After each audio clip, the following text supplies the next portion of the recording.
এক ক্ষুধার্ত বাঘের কবলে পড়েও কিভাবে একটি তুচ্ছ শিয়াল নিজের বুদ্ধিতে বনের রাজা সেজে জীবন বাঁচালো। শুনলে আপনি হয়তো অবাক হবেন। হ্যালো বন্ধুরা, আজকের গল্পের নাম বাঘ যখন শিয়ালের গোলাম।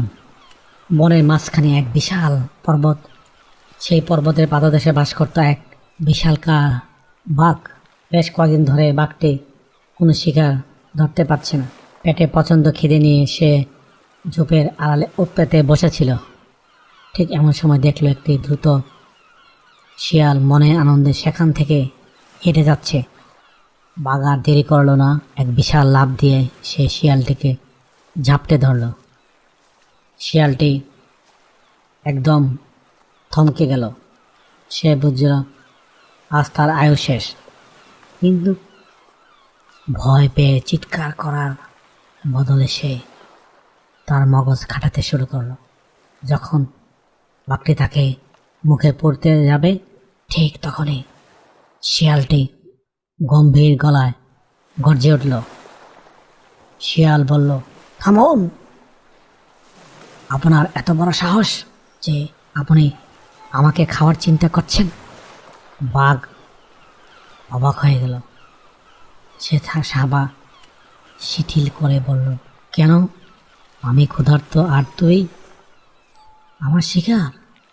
তোকে খেতে বাধা কোথায়? শিয়ালটি বুক ফুলিয়ে বাঘের চোখের দিকে তাকিয়ে বলল, আপনি কি জানেন না যে স্বর্গের মহান সম্রাট জাডে এম্পেরিয়র আমাকে এই বনের সমস্ত পশু পাখি রাজা হিসেবে নিয়োজিত করেছেন? আমি এখানে ঈশ্বরের প্রতিনিধি। আপনি যদি আমাকে সামান্যতম আঘাত করেন তবে স্বর্গের অভিশাপ আপনার উপর নেমে আসবে, আপনার বংশ নির্বংশ হয়ে যাবে। বাঘ হঠাৎ থমকে গেল। সে ভাবল, এই ক্ষুদ্র প্রাণীটি এত আত্মবিশ্বাসের সাথে কথা বলছে কিভাবে? হতে পারে সে সত্যি বলছে, কিন্তু বাঘ তো আর সহজে বিশ্বাস করার পাত্র নয়। সে বলল, আমি কিভাবে বিশ্বাস করব যে তুমি বনের রাজা? শিয়াল মৃদু হাসল। সে বলল, বিশ্বাস হচ্ছে না? ঠিক আছে, চলুন আমার সাথে। আমি আগে আগে হাঁটবো আর আপনি আমার ঠিক পিছনে পিছনে থাকবেন। আপনি দেখবেন বনের পশু পাখিরা আমাকে দেখে কতটা ভয় পায়। যদি দেখেন তারা আমাকে দেখে পালাচ্ছে না, তবে আপনি নির্দ্বিধায় আমাকে খেয়ে ফেলতে পারেন।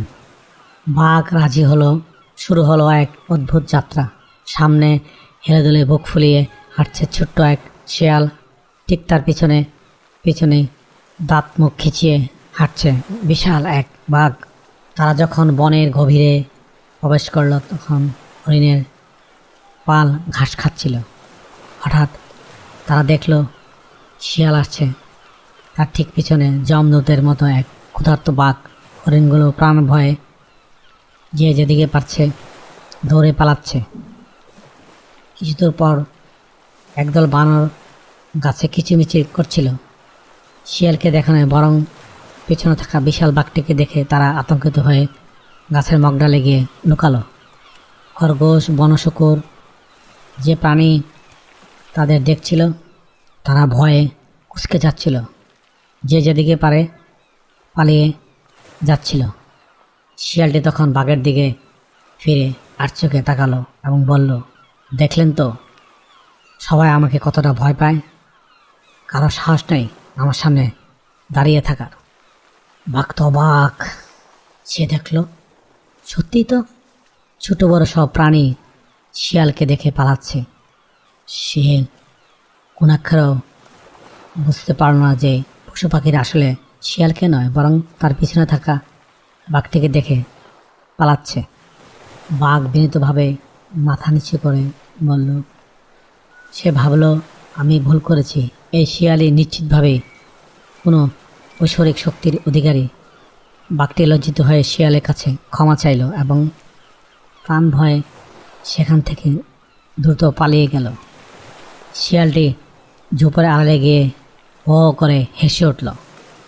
সে তার বুদ্ধি জোরে নিশ্চিত মৃত্যুর হাত থেকে ফিরে এলো।